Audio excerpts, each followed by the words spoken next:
Good day everyone. Today we'll discuss secant method. The secant method constructs an approximating straight line connecting the two functions of the initial values similar to that of the false position method to estimate a root value.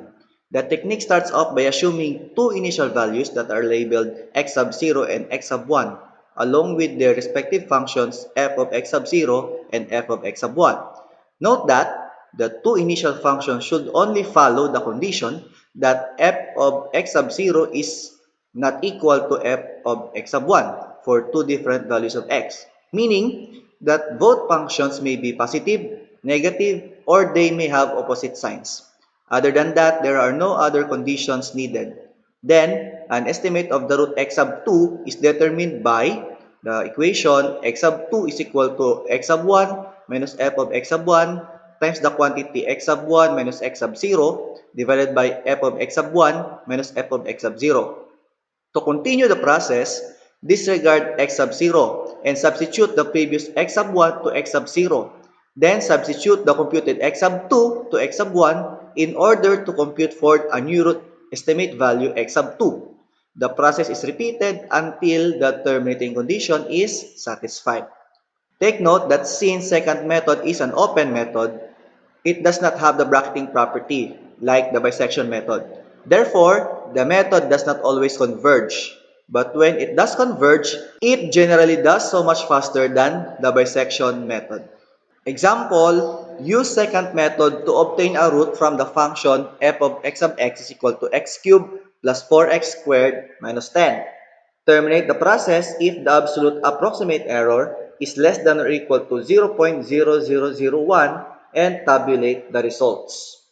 For the solution, we assume any two initial integer values as long as their functions are not equal.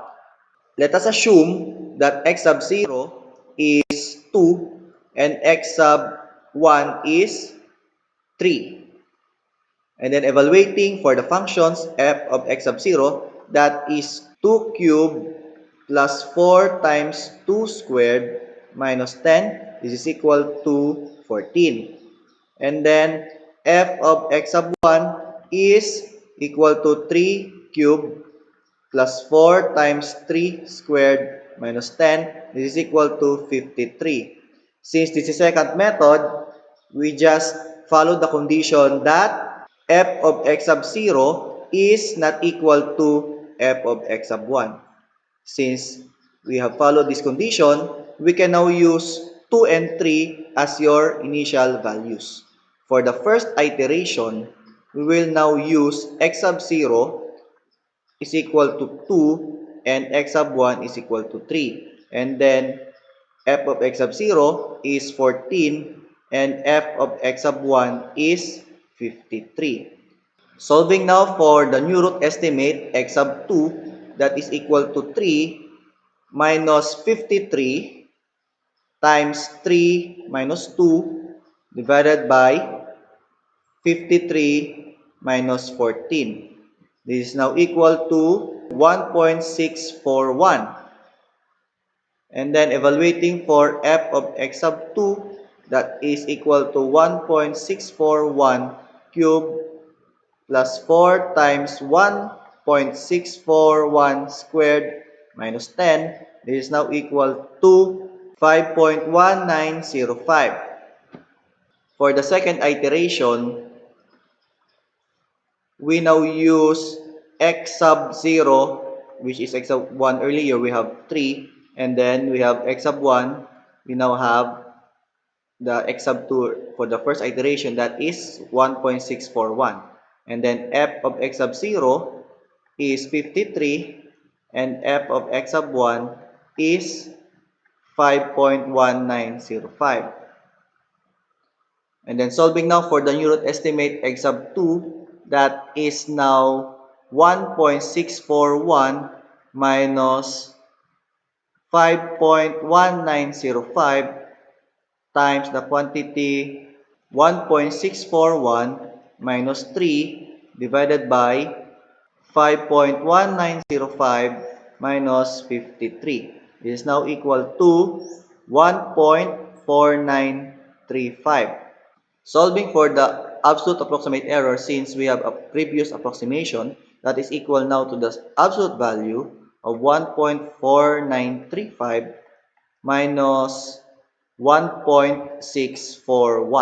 This is now equal to 0.1475. And then solving now for f of x sub 2, that is now 1.4935 cube plus 4 times 1.4935 squared minus 10, that's now equal to 2.2535. And then for the third iteration, we now use x sub 0, that is the previous x sub 1, which is 1.641, and x sub 1 now is the previous x sub 2, which is 1.4935. And then f of x sub 0 is 5.1905, and f of x sub 1 is equal to 2.2535. Solving now for the new root estimate x sub 2,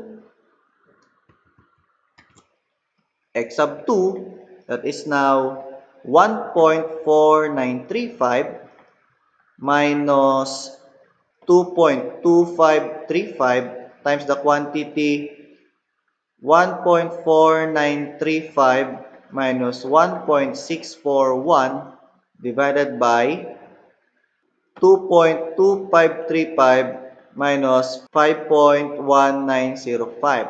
This is now equal to 1.3803.